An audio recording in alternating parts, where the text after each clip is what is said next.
ciel de gloire, pour rester en vie aujourd'hui. Ni de par ta grâce, au ciel de gloire. Où serais-je aujourd'hui? Seigneur, nous te bénissons. Nous te bénissons pour ta grâce. Nous te bénissons pour ton amour. Nous te bénissons encore pour ta fidélité. Combien de fois nous avons été fidèles, mais toi tu as resté. Nous avons été infidèles, mais toi tu as resté toujours fidèle. Combien de fois nous avons rejeté, mais toi tu nous as toujours accueillis. Combien de fois, au Dieu de gloire, nous t'avons nié, mais toi tu ne nous as jamais nié. Tu nous as toujours accueillis. Combien de fois, au Dieu de gloire, on s'était dit que nous sommes fatigués, on s'était éloignés, mais toi tu nous as ramenés de près. Combien de fois on a voulu lâcher un cours de chemin dans la marche avant que toi, mais toi tu ne nous as jamais abandonnés. Tu nous soutiens par ta main triomphante et tu marches avant que nous. Combien de fois, au Dieu de gloire, on t'a trahi, mais toi tu ne nous as jamais trahi. Pendant qu'il dit que même si nous restons fidèles, mais toi tu restes toujours fidèle. Toi tu restes toujours fidèle. Et nous sommes bénis et élevés, ce Dieu qui est fidèle. Nous célébrons ta fidélité ce matin. Combien de fois nous avons murmuré dans nos cœurs à travers ce que nous traversons. Mais toi tu as été toujours là pour nous. Un bon Père. Un bon Père. Seigneur, ce matin, nous ne savons pas quoi dire. Ce matin, nous ne savons pas au ciel de gloire quoi exprimer. Mais nos cœurs sont en train de gémir le plus profond de nous pour juste te dire que tu es Dieu. Peux-tu ouvrir encore ton cœur ce matin à ce Dieu? Cher Saint-Esprit, on a besoin de toi ce matin. On a besoin de toi ce matin, cher Saint-Esprit. Cher Saint-Esprit, on a besoin de toi ce matin. Cher Saint-Esprit, on a besoin de toi ce matin. L'Esprit qui restaure les familles, l'Esprit qui restaure les malades, l'Esprit qui restaure tous ceux-là qui ont le cœur brisé, l'Esprit qui restaure ceux-là qui sont fatigués.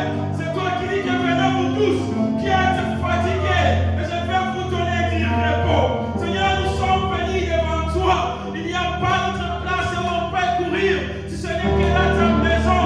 C'est pourquoi ton serviteur dit que pour bien jour, dans tes parvis que mille ailleurs. Oh Dieu de toi, nous sommes là.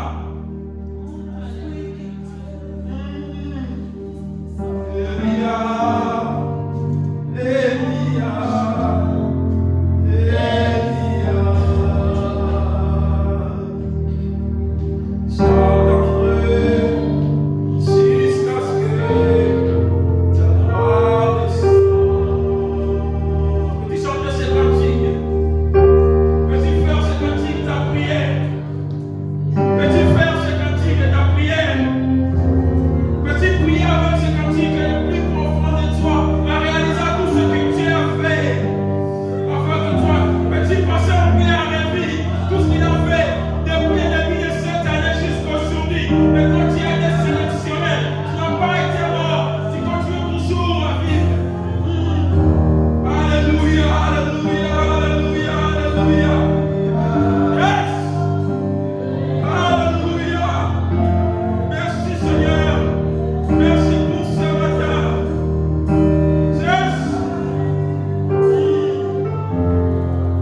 Que nos cœurs soient remplis de toi. Que ce matin, nos cœurs, mon Dieu de gloire, qui ont soif de t'écouter, que tu les parles, que tu puisses remplir notre soif, que notre vase soit rempli ce matin. Car nous sommes venus puiser dans ta réserve. Nous sommes venus chercher au Dieu de gloire l'ordre de la vie. L'ordre de la vie, au Dieu de gloire, c'est toi seul qui peux l'avoir. C'est ta parole que nous sommes venus encore écouter. Nous sommes venus t'adorer ce matin. Nous sommes venus chercher quelque chose ce matin. Nous sommes venus puiser la vie ce matin. En dehors de toi, il n'y a pas la vie. En dehors de toi, il n'y a pas la vie. C'est comme les poissons. Si on les fait sortir dans l'eau, ils ne peuvent pas vivre. Mais ta présence, c'est tout ce qu'il nous faut. Nous voulons encore au-dessus de toi l'intimité plus profonde avec toi. Seigneur, sans intimité, cette soif qui est à l'intérieur de nous, qui nous pousse encore à venir te chercher et rester dans l'intimité avec toi. Seigneur, parle-nous ce matin encore. Que nous puissions au-dessus de toi descendre afin que toi tu sois élevé. Que nous puissions disparaître afin que toi tu te montres. Que le Saint-Esprit soit notre guide encore ce matin. Merci Seigneur pour ta gloire. Est-ce qu'on peut célébrer ce Dieu? Est-ce qu'on peut acclamer?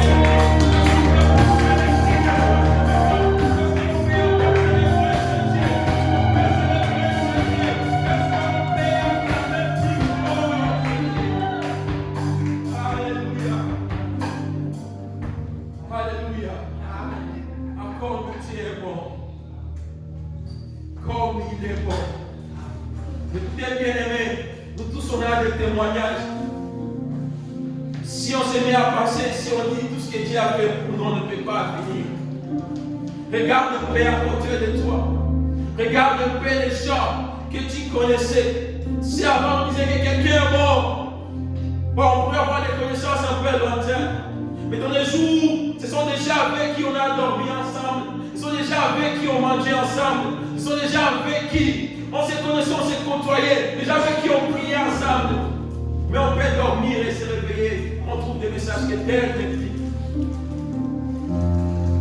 Cette année a été l'année la plus difficile. Quand on avait commencé l'année, je me rappelle, on était en veillée le 31. Là, on priait. On était tous ensemble avec vous. On priait. On avait fait des faits. Il y a des choses qu'on avait écrites sur des papiers. On avait témoigné de grandes choses cette nuit-là. Et on n'a pas su que les choses seront telles qu'elles sont aujourd'hui.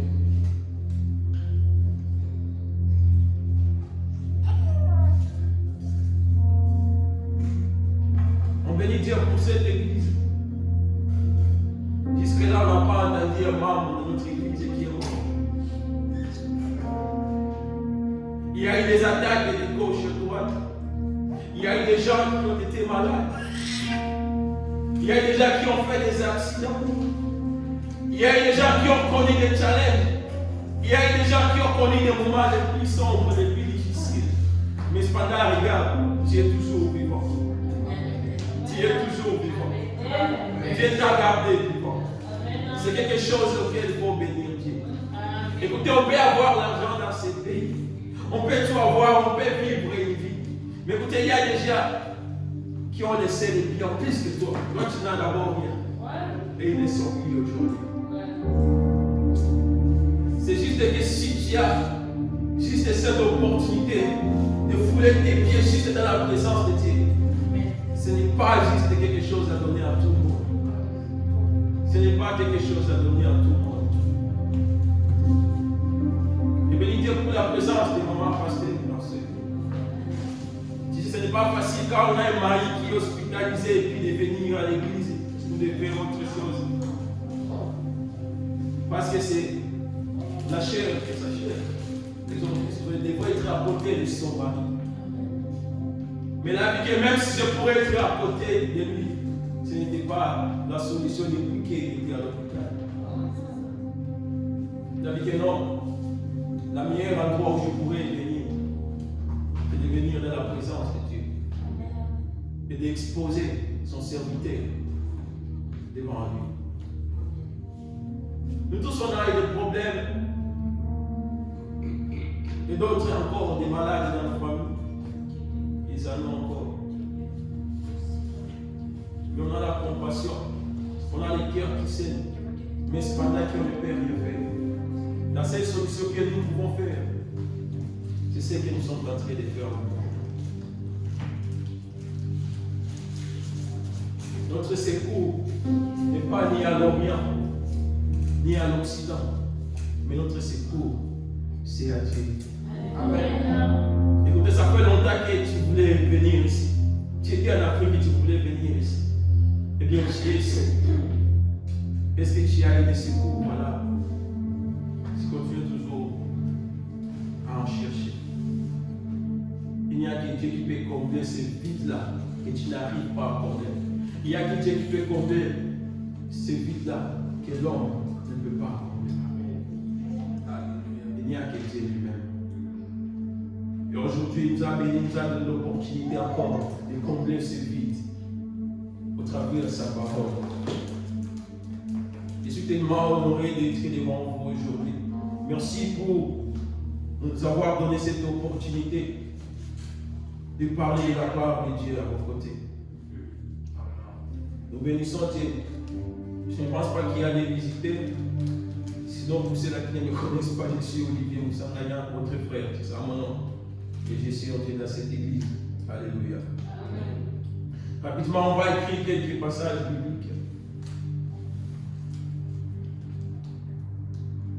Il y a des passages qu'on ne va pas lire et d'autres qu'on va les lire. Et j'aimerais que ceux qui sont en train de prendre note, d'écrire et après on va lire. On va écrire des chroniques 36, les versets 18 jusqu'à 21. Ça, vous pouvez lire à la maison. Des chroniques 36, les versets 18 et 21. On va lire Esdras, chapitre 10 et le verset 4. Esdras, chapitre 10 et le verset 4.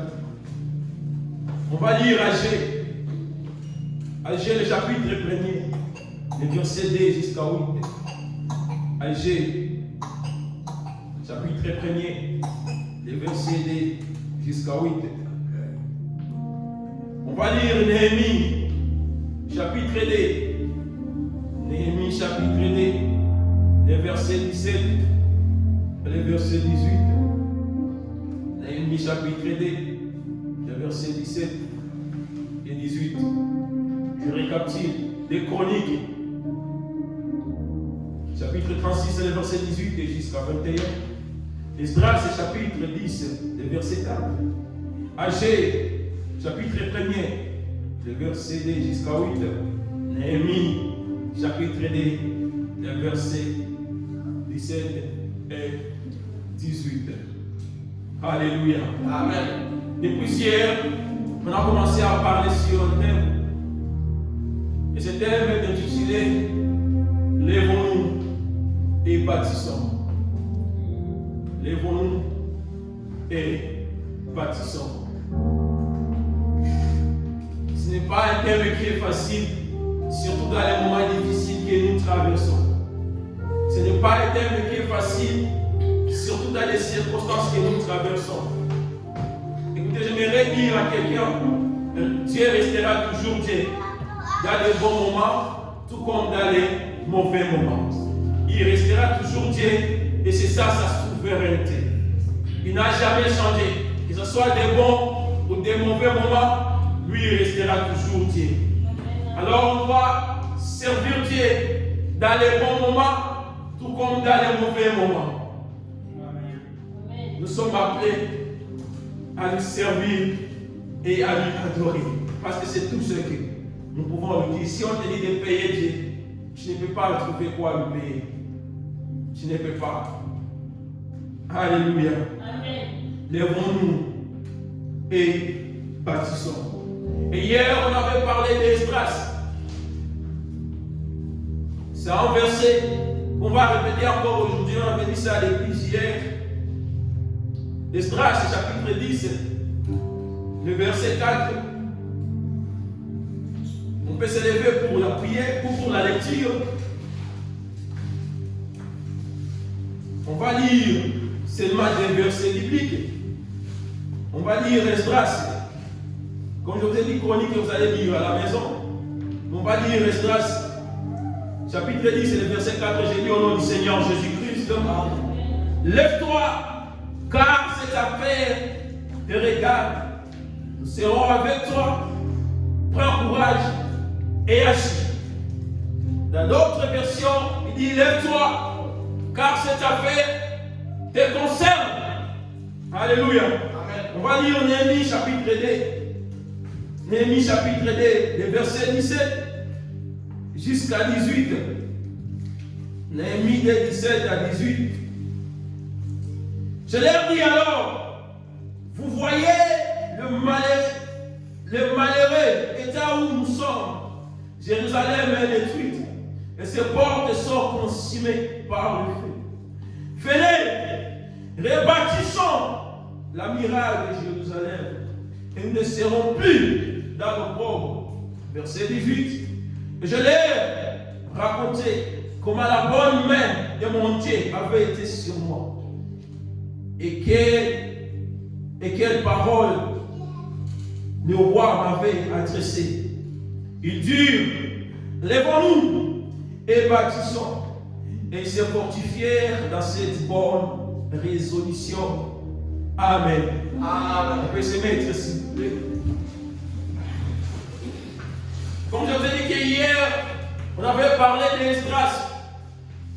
Esdras, c'est un serviteur de Dieu qui était aussi utilisé par Dieu, qui avait la vision de Dieu. Je ne vais pas trop rentrer dans l'histoire d'Esdras et dans son parcours, mais j'aimerais juste que nous puissions comprendre deux ou trois choses. Esdras avait la vision de Dieu et il avait la foi que Dieu était avec lui. Au fait, la différence d'Esdras et Néhémie devant le roi est qu'Esdras, il avait refusé que le roi puisse lui donner la cavalerie, les escortes pour lui accompagner à reconstruire les murailles de Jérusalem. Parce qu'il avait la foi que Dieu, il était avec lui. Mais Néhémie, lui, il avait demandé le char, la cavalerie, les escortes du roi pour lui accompagner afin d'avoir l'autorisation de rebâtir. C'était tout simplement parce qu'il y avait des opposants. Par la grâce de Dieu, si on va me permettre, on peut continuer à en parler par rapport aux opposants de la reconstruction. Il y avait des opposants. C'est pourquoi Néhémie avait demandé la garde. Vous ne savez pas que Néhémie, lui, n'avait pas aussi la foi comme Esdras, mais c'est juste qu'il avait pris des dispositions afin que l'œuvre de Dieu puisse se faire dans de bonnes conditions, parce que l'œuvre de Dieu que Néhémie avait fait avait l'aspect politique, l'aspect social aussi. Alléluia. Amen. Et Esdras, il vient avec la vision devant le peuple d'Israël, devant les Juifs. Il dit non, on va rebâtir, on va reconstruire. Mais il y a une chose qui s'était passée. Le peuple d'Israël avait péché. Ils ont pris des femmes étrangères. Et ce qui était interdit par Dieu. Et ils ont donné des enfants avec eux. C'était un interdit de la part de Dieu. La Bible dit ceci, qu'Esdras, il est allé s'enfermer quelque part et il a commencé à pleurer. Au fait, il était découragé. Il n'est jamais arrivé que tu as le courage de faire quelque chose, mais tu rencontres les gens avec qui tu voulais faire. Il te décourage.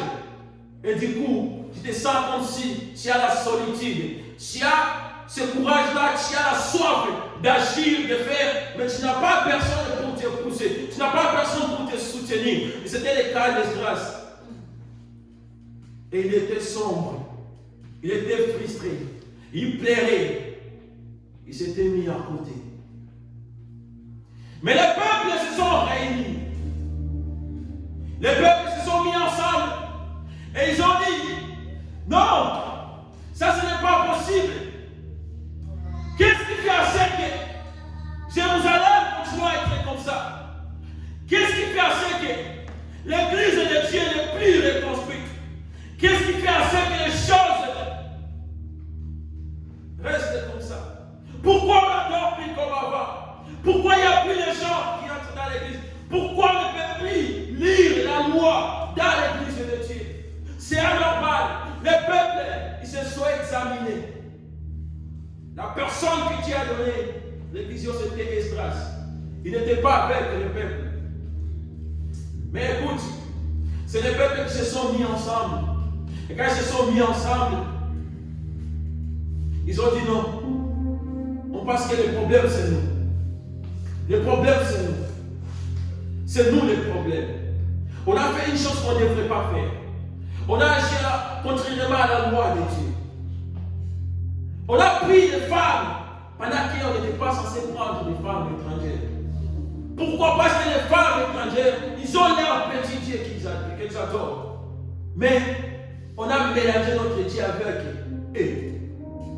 Et ce qui est drôle, on a eu des enfants avec eux.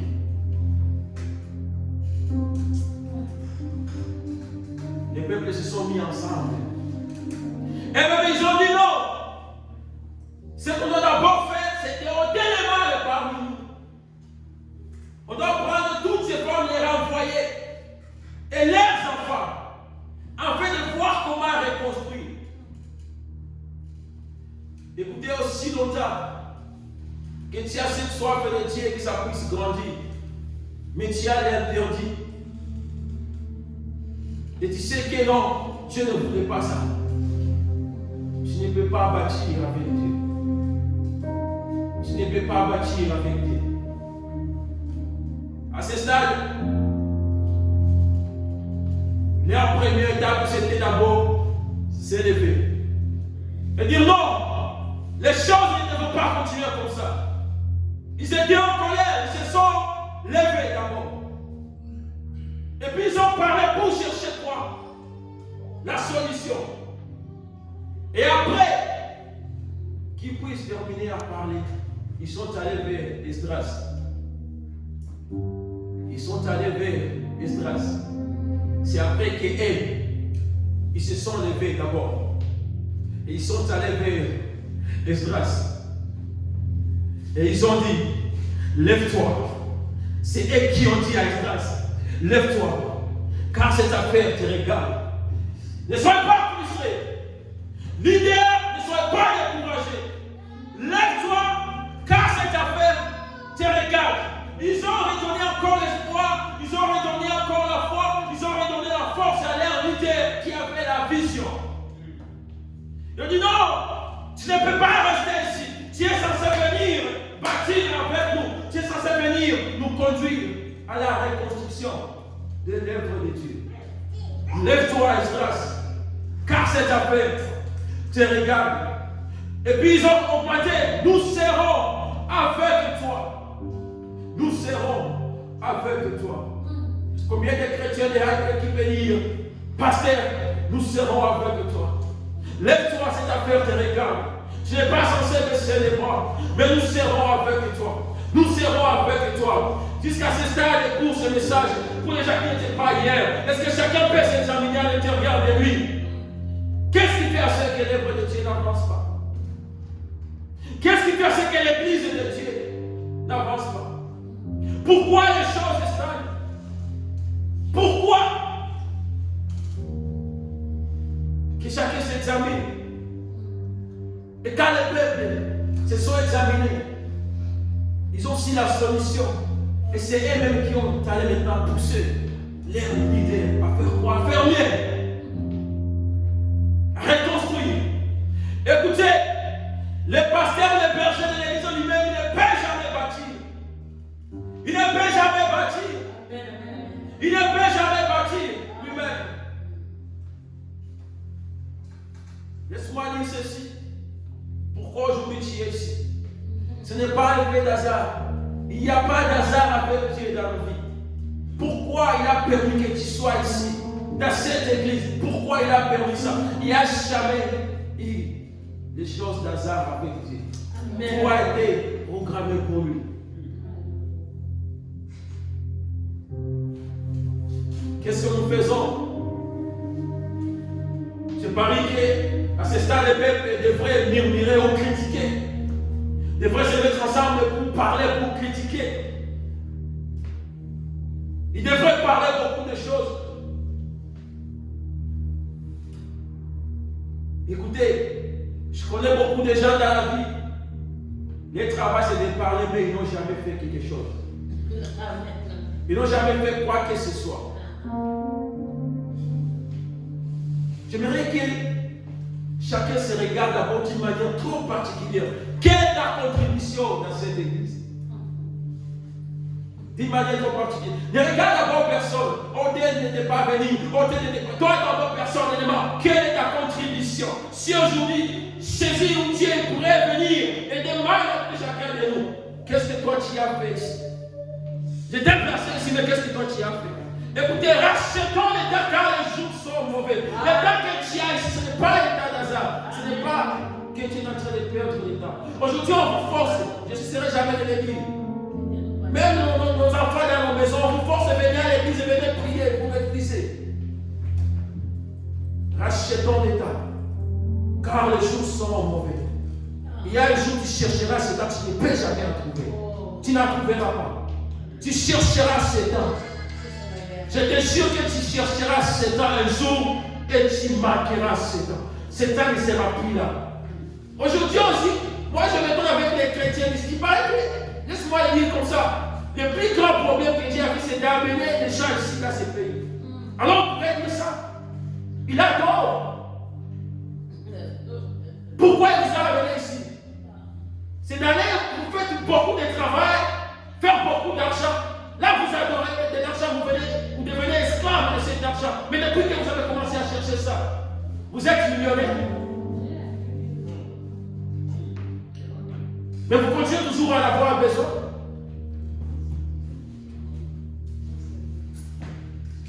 Rachetons l'état, car les jours sont mauvais. Chaque seconde que tu passes dans la présence de Dieu, tu rendras compte de chaque seconde, chaque tierce que tu passes dans la présence de Dieu. Ça a un sens devant Dieu. Ça a un sens devant Dieu. J'aimerais parler à quelqu'un, j'aimerais interpeller la conscience de quelqu'un ce matin. Qu'est-ce que toi tu fais pour la reconstruction, pour rebâtir l'œuvre de Dieu? Qu'est-ce que toi tu fais d'une manière particulière? Bien sûr, nous venons suivre Jésus, nous sommes la masse. Mais écoutez, Dieu ne regarde pas la masse, il regarde la particularité de chacun. Amen, amen, amen. Quand on va dire ce jour-là, on va arriver à la Nouvelle Jérusalem, on va se tenir debout devant l'agneau, on va appeler Olivier, passe ici. Ton serviteur, je l'ai. Voilà les églises auxquelles je t'ai envoyé, auxquelles tu as passé le temps. Et quand on arrive à Ipec, on va lui poser des questions, j'aurai des comptes à rendre. Qu'est-ce que tu as fait de ce temps? Le temps que tu as ici. Écoutez, prenons l'exemple typique. Notre pasteur, il est hospitalisé, n'est-ce pas? Je me rappelle, il y a quelques jours, il m'a appelé pour lui aider avec un test de français parce qu'il voulait postuler quelque part. Et j'ai vu que la manière dont il voulait ce boulot, il était trop excité vraiment à faire ce boulot. Mais laissez-moi vous poser la question. C'est de l'argent qu'on pourrait se faire. Il est un père de famille, il a des responsabilités, n'est-ce pas? Mais là où il est en train de souffrir à l'hôpital, est-ce qu'on lui paye? Je ne sais pas si on paye les gens qui sont malades. Il y a un salaire qu'on paye aux gens qui sont couchés à l'hôpital ici. C'est toi qui payes. Écoutez, ne jouez pas avec les temps de Dieu. Jouez avec votre propre état, mais ne jouez jamais avec l'état que Dieu vous a donné. Il y a d'autres personnes qui ont raté beaucoup de choses de la part de Dieu parce qu'ils n'ont pas su maximiser leur temps dans la présence de Dieu. Dieu t'a mis quelque part, mais pourquoi tu blagues à l'endroit où Dieu t'a placé? Il y a des choses que nous faisons, c'est de la blague et pire. On se demande, est-ce qu'on est des chrétiens engagés ou on vient juste pour la routine, comme ça, juste qu'on est venu, acquiser la réception? Que les cœurs de Que chacun s'interpelle. Mettez-nous ensemble pour bâtir. Lèvons-nous pour bâtir. Écoutez, je sais que je suis debout, mais c'est possible que je sois debout, mais je suis assis dans l'œuvre de Dieu. Et c'est possible que vous me voyez ici chaque jour, mais je ne fais rien. Et la Bible a dit qu'il y a beaucoup de vases dans la maison de Dieu. Il y a plusieurs vases dans la maison de Dieu. Et tu quel vase? Et tu quel vase? Moi j'aimerais vous dire que la seule et l'unique chose auquel vous pouvez être fiers de vous dans ce pays est que vous avez ce temps de venir ici. Amen. Ce n'est pas de l'argent que vous cherchez. Ce n'est pas le bien que vous cherchez. Nous on a appris. L'argent on peut en avoir et ça peut disparaître. Le problème est que vous cherchez des choses au lieu de chercher la source. Vous focalisez à des petites choses, des miettes que Dieu donne, au lieu d'être à la source. C'est ça le problème. Oh, je dois travailler, je dois me donner. Depuis que tu as commencé, il y a des gens qui ont 5 à 10 ans ici. Mais tu es millionnaire, c'est la question que moi je pose. Personne ne répond.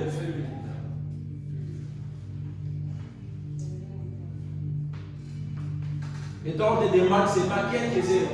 Ce n'est pas même toute la journée, quelques heures. Samedi et dimanche, c'est quelques heures. Je suis busy.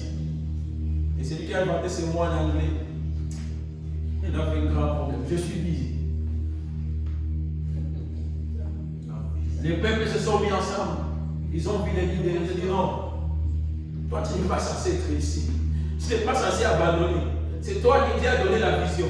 Tu dois t'élever. Il y a le travail qui t'attend. Et nous serons avec toi. Prends courage.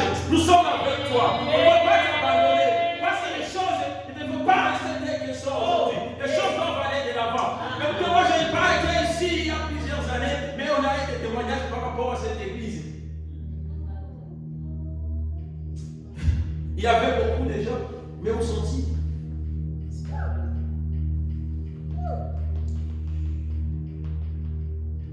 Il y a des moments où Dieu nettoie pour amener. Amen.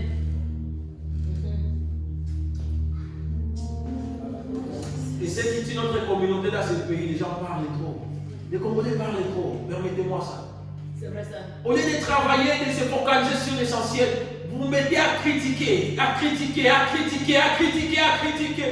Mais toi qui critiques, qu'est-ce que tu as déjà fait? Qu'est-ce que tu as déjà fait? En fait, tout est autour de la ville de Jérusalem. La ville de Jérusalem signifie beaucoup de choses dans la Bible. La ville de Jérusalem a beaucoup de soubassements dans la Bible. Et il y a d'autres qui disent que Jérusalem signifie la ville de la paix. Et d'autres juifs disent que Jérusalem c'est la ville où la paix apparaîtra. Et les Hébreux considèrent ça comme la capitale historique des Juifs depuis plus de 3000 ans pour des raisons religieuses et politiques. Vous savez, jusqu'à aujourd'hui, il y a toujours des combats des Palestiniens avec Jérusalem. Là, c'est la Jérusalem physique que nous connaissons, qui existe, n'est-ce pas? Mais écoutez, je ne vais pas trop me focaliser sur la ville de Jérusalem. Mais une chose que vous devriez retenir, que à part la Jérusalem que vous voyez, le Père demande de construire votre Jérusalem. Parce qu'il y a la Jérusalem d'en haut. Pour que vous puissiez comprendre ça, il y a Galates, chapitre 4, verset 26. Galates, chapitre 4, 26. On lui dit de chercher la Jérusalem d'en haut, qui est notre mère. Vous pouvez voir même dans l'Apocalypse, chapitre 21, le verset 1 jusqu'à 10. C'est là où on parle de la Jérusalem céleste. Et l'église, l'épouse de l'agneau. Mais de quelle Jérusalem on est en train de nous parler? Dans l'Apocalypse, chapitre 11, le verset 7 jusqu'à 9, on nous dit aussi, Jérusalem verra la mise à mort bibliques des derniers témoins de Dieu. Les corps de ces derniers resteront exposés au regard du monde entier pendant quelques jours. Là, c'est la prophétie qui est l'Apocalypse.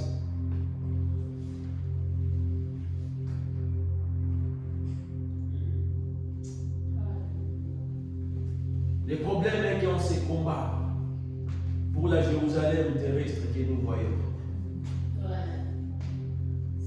Le problème est que nous sommes focalisés pour la Jérusalem visible que nous voyons.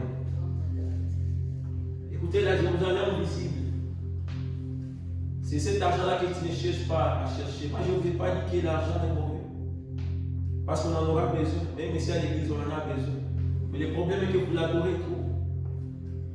Vous faites l'argent votre métier. Vous n'avez pas même le temps de donner à Dieu.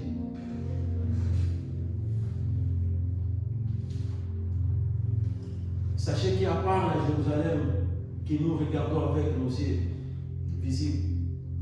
Il y a la Jérusalem invisible qui nous attend. C'est ce que je suis en train de nous parler ce matin.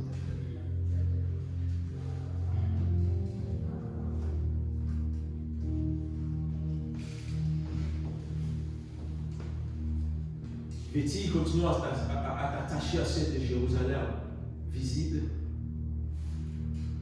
et d'abandonner cette Jérusalem invisible? Notre problème est que nous prenons tout comme l'absurdité, parce que c'est comme des mythes, des histoires. Laisse-moi te dire qu'un jour, ça viendra. Mais on essaie un peu d'en parler. Oui, on en parle encore. Cette nouvelle Jérusalem, on dit cette nouvelle Jérusalem où il y aura 12 colonnes. Et sur chaque colonne, il y aura les noms des 12 apôtres. Chaque apôtre, son nom sera sur les 12 colonnes. C'est cette Jérusalem auquel je suis en train de nous parler aujourd'hui. Il y a la Jérusalem de Dieu qui nous attend. Peu importe tout ce que nous pouvons faire dans ce monde. Peu importe parler trop que nous pouvons faire. Peu importe tout ce que nous pouvons faire aux choses, des petites choses auxquelles on peut s'attacher. Sachant qu'il y a la Jérusalem invisible qui nous attend un jour, chacun va rendre compte de ses actes. Est-ce que je parle à quelqu'un ce matin? Alléluia. Néhémie chapitre 2. Les versets 17 et 18 et 15.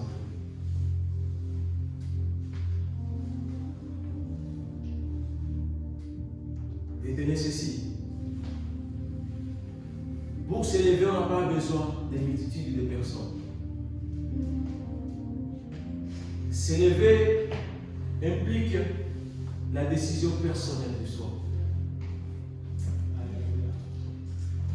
S'élever. On ne s'élève pas. Quand je dis que notre thème c'est lèvons-nous et bâtissons, c'est le nom majesté que j'utilise. C'est d'une manière trop particulière. Amen. Lèvons-nous, ça veut dire que moi je me regarde d'une manière trop particulière. Est-ce que je suis assis? Ou est-ce que je suis assis dans l'église pour m'élever? C'est d'une manière trop particulière. Ça n'engage que la particularité.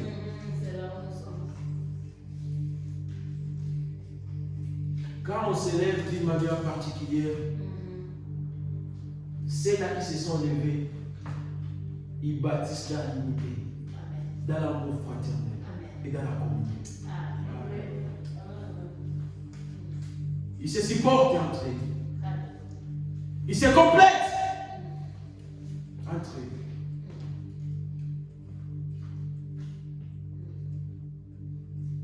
On s'élève pour bâtir, le Saint-Esprit agit. Parce que le Saint-Esprit aime la communion. Parce que le Saint-Esprit aime l'unité.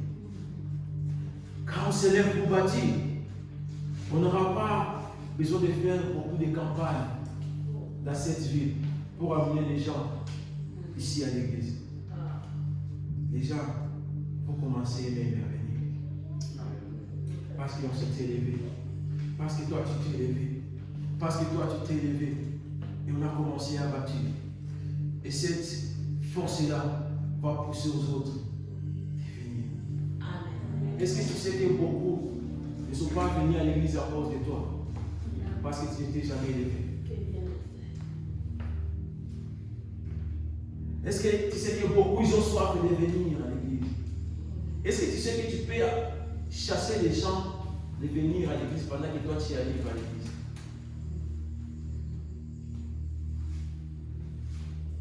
Même si on reste ici 10 ans, en train de se plaindre, rien ne va changer aussi longtemps, donc ce n'est pas encore venu. Il faut les gens qui vont dire enough is enough. J'en ai assez. On ne peut pas continuer comme ça. On doit s'élever. On doit faire quelque chose. Amen. Il faut des gens comme ça. Amen. Néhémie, il reçoit l'autorisation du roi. Il était frustré. Si vous regardez là, Néhémie chapitre 1er, vous lisez.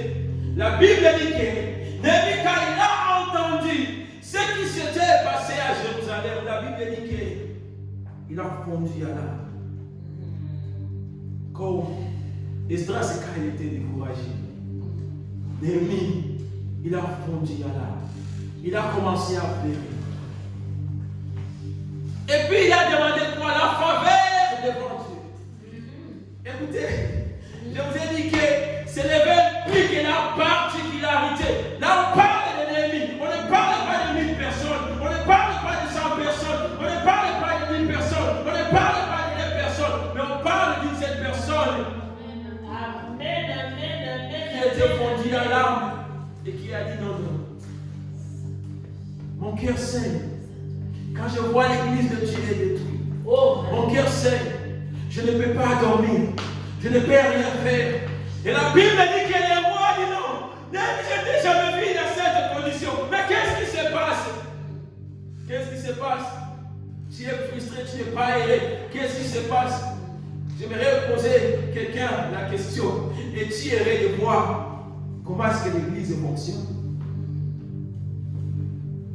C'est normal, toi tu as ta famille. Tu as quoi mettre ici la table, c'est tout à ces périodes, on a déjà terminé avec la famille. Tu arrives chez toi, tu dors, tu regardes combien de l'argent que tu vas te faire encore demain, tu regardes combien de fois tu vas aller encore au boulot, mais personne ne se soucie pas à l'œuvre de Dieu.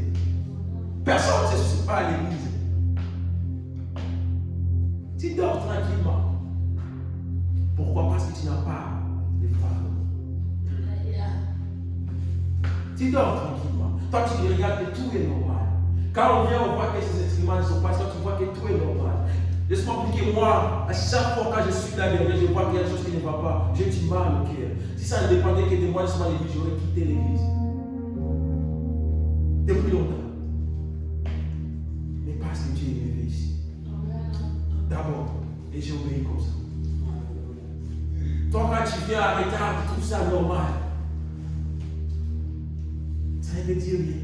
Parce qu'on a pris des choses comme l'habitude. On ne respecte plus. On fait ce qu'on peut. Des motifs ne se terminent jamais.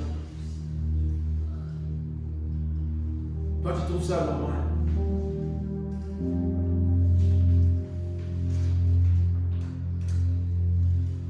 Et le roi dit non. Néhémie,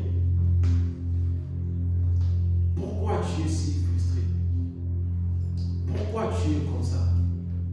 Qu'est-ce qui ne va pas? Et Néhémie a dit au roi ce qui n'allait pas. Il a dit non, je ne peux pas être erré. Je ne peux pas bien travailler. Pendant que Jérusalem est tombée, pendant que Jérusalem est détruite, pendant que des murailles de Jérusalem sont par terre. C'est comme quand tu écoutes quelqu'un de ta famille en Congo et ne va pas bien. Tu n'as pas la paix. Pourquoi? C'est parce que les liens que tu as avec la personne, c'est membre-là de ta famille. Tu te regardes ici, combien de fois toi tu es un peu stable, un peu l'église, c'est un pays développé. Tu es stable. Et quand tu regardes, tu sens qu'il y a quelque chose qui te rend au cœur. Tu n'as pas la paix. Et des fois, tu peux aller faire le travail d'autrui, tu es frustré, tu te fais mal. Pourquoi? Parce que psychologiquement, trouves-moi, tu n'es pas bien. Il y a quelque chose qui te tracasse.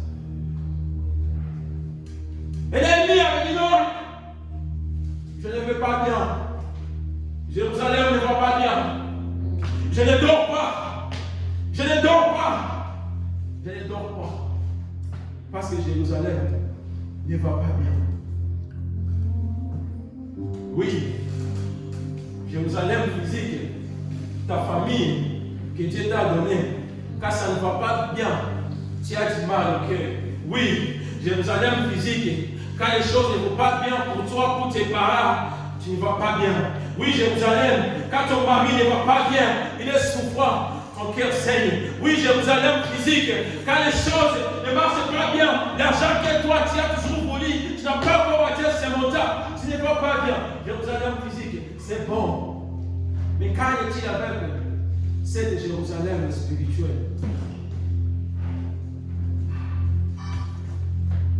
Est-ce que quand l'œuvre de Dieu ne va pas bien, toi tu manques les sommets?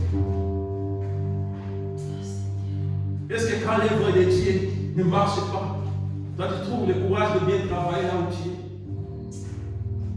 Quand l'œuvre de Dieu ne va pas bien, est-ce que toi tu trouves au moins le courage de pleurer à l'intérieur de toi et de prier pour l'église de Dieu? Quand les choses ne vont pas bien spirituellement, qu'est-ce que tu fais? Mais nous sommes attachés plus aux choses physiques. Qu'est-ce que tu fais? Et le roi dit non. Néhémie, je comprends ce qui te tracasse. Je dois te donner les escortes et tu dois partir pour faire quelque chose. Il a eu l'autorisation du roi. Et puis, la faveur qu'il a fait demander à Dieu, il a eu cette faveur. Ce n'était pas facile au roi de libérer Néhémie de partir. Mais il a eu la faveur de la part de Dieu et il a été libéré de partir. Et Néhémie, il arrive à Jérusalem. Il commence d'abord à donner un témoignage. Il commence à dire combien de fois la main de l'Éternel a été au-dessus de lui. Il commence à raconter combien de fois Dieu il a été avec lui.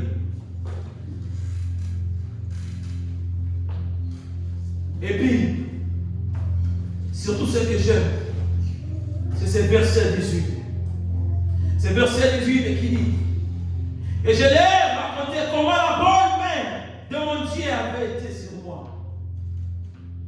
Et quelle parole le roi m'avait adressée. C'était un privilège de la part de l'ennemi que le roi puisse libérer et partir. Parce qu'il était chanceux du roi. Il devrait vérifier comment est-ce que le roi mange. Qu'on ne puisse pas introduire du poison dans sa nourriture. Il devrait veiller au roi. Mais le roi avait compris qu'il y a l'autre roi plus que lui.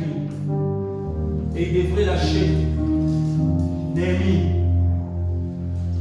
pour faire l'œuvre de Dieu. Et dire, là ce sont les gens maintenant qui disent à Néhémie, après que lui puisse terminer à faire son témoignage, combien de fois la main de l'Éternel a été sur lui, combien de fois le roi lui a fait du bien.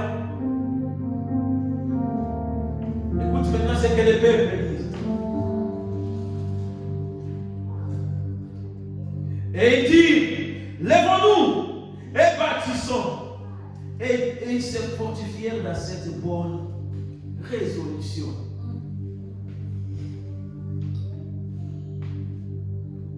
Hier, on a visité Esdras. Les peuples sont venus pour lui dire, non Esdras, nous sommes avec toi. Lève-toi, prends courage. Ne t'abandonne pas. Les choses ne devront pas être comme ça. Et si vous continuez à lire Esdras, la Bible dit que l'acte qu'ils ont fait pour envoyer toutes les femmes, la Bible dit que ça n'a pas été l'acte de 1 jour, de 2 jours ou d'une semaine. Non, ça a pris du temps. Et parce qu'il y avait des gens qui avaient déjà péché. Le peuple vient, il dit à Néhémie, lèvons-nous et bâtissons. Néhémie, nous sommes avec toi. La Bible dit qu'ils se fortifièrent entre eux. Quelqu'un pourrait, si on se parle, au pasteur, il dit non. Regardez, les choses ne vont pas bien. Est-ce qu'on doit faire quelque chose? Est-ce qu'aujourd'hui, on peut faire quelque chose? On peut faire différemment? Est-ce qu'aujourd'hui, tu peux venir, attends, on peut faire ceci? On se fortifie pour bâtir. Quand je viens devant toi, je te dis non. Est-ce que tu ne trouves pas bon qu'à l'église, on puisse faire ceci, on puisse faire ceci, pour que les bonnes Dieu puissent avancer? On se fortifie entre nous. Ils se fortifièrent entre eux. Ils n'ont pas critiqué. Parce que des critiques sans les actes, ce ne sont rien. On peut critiquer sans agir. C'est pas d'accord qu'on le fait. C'est pas d'accord qu'on le fait.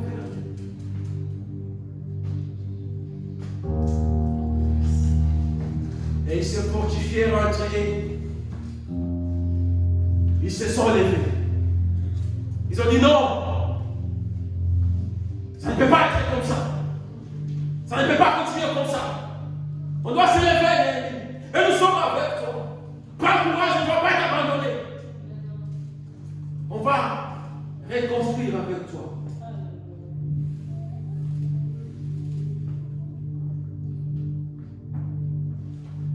Qui sont devenus dans nos vies les promesses d'engagement qui ici ou là nous avons un jour fait, c'est-à-dire. Rappelle-toi des prières que tu avais fait 10 ans passés, 5 ans passés. Seigneur, si tu me fais seulement ceci, je te servirai toute ma vie. Seigneur, si tu m'amènes seulement en Amérique, oh my God, je vais te servir, je vais faire ceci, je vais faire comme ça. Chrétiens, nous sommes certainement aussi en danger de ne plus souffrir de l'état de la ruine dans lequel se trouve aujourd'hui l'Église. Aucun miracle ne la protège plus contre l'envahissement du monde. Tout simplement parce que nous sommes endormis. On ne se lève pas. Nous sommes calmes. On voit que tout est normal. On voit que tout est normal. Pour nous, on trouve que tout ça c'est normal. Et on s'endort. J'aimerais parler rapidement des étapes que Néhémie avait fait, puis je vais vous laisser tranquille. La première étape que Néhémie avait fait, il a demandé la faveur de Dieu, comme je vous ai dit. Il a eu d'abord la peine de l'œuvre de Dieu. Comment voir est-ce que l'église de Dieu est détruite, voir les miracles de Jérusalem. Comment est-ce que c'est tombé? Et là, il s'est peine dans lequel. Et après, il a demandé la faveur de Dieu. Et puis, il est venu humblement vers les autres pour leur communiquer la vision. Humblement dans l'amour, pour leur parler. Il y a des ennemis de nos jours, ils viennent et non. Toi, tu ne sais pas que Dieu a fait ceci. Dieu m'a parlé, allez, on va faire ceci, toi, viens, on va faire ceci, toi, venez. Donc, il était venu avec un cœur de l'amour pour communiquer aux autres, pour leur parler. Deuxième chose que Néhémie a fait, il a fait l'observation et la réflexion. Parce que la Bible dit qu'il s'est mis à regarder pour voir que les miracles sont détruits. Il regarde, il dit non, si ça ne va pas, là-bas ça ne va pas, là-bas ça ne va pas. Et puis il a commencé à réfléchir. Qu'est-ce qui ne va pas aujourd'hui à République? Qu'est-ce qui ne va pas? Est-ce que tu as la réflexion de voir, d'observer? Ah, ça c'est une question que j'aimerais rester ouvertement à l'auditoire. Répondez-moi avec un cœur sincère. Est-ce que tout va bien dans cette église? Répondez-moi avec la voix plus forte. Est-ce que tout va bien dans cette église? Non. Et qu'est-ce que toi tu fais qui dit non?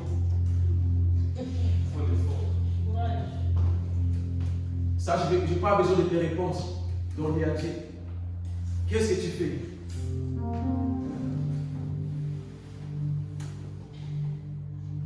Quand il a remarqué qu'il y a quelque chose qui ne va pas, il a observé, il a réfléchi.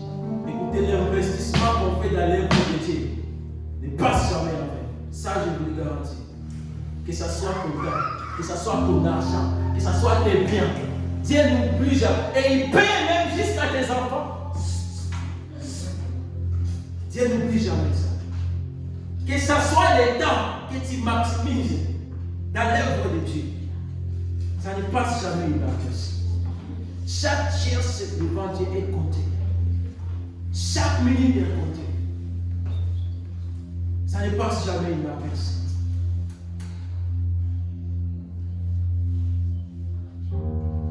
Et toi, quand tu observes, tu as la réflexion. Qu'est-ce que tu fais? Comment tu agis? Et par après, la troisième des choses que Néhémie a fait, ils ont pris des stratégies. Ils ont pris des stratégies. Ils ont dit non, on doit s'élever, on doit bâtir. Mais où est-ce qu'on doit commencer à bâtir? Écoutez, Dieu peut te donner la faveur. Bâtir pour Dieu, c'est avoir la faveur de Dieu. Dieu peut te donner la faveur de bâtir pour lui, mais tu ne peux jamais finir à bâtir pour lui. Tu vas bâtir et quand ton temps va finir, quelqu'un d'autre va continuer à bâtir. Mais ce que toi tu as fait, tu rendras compte.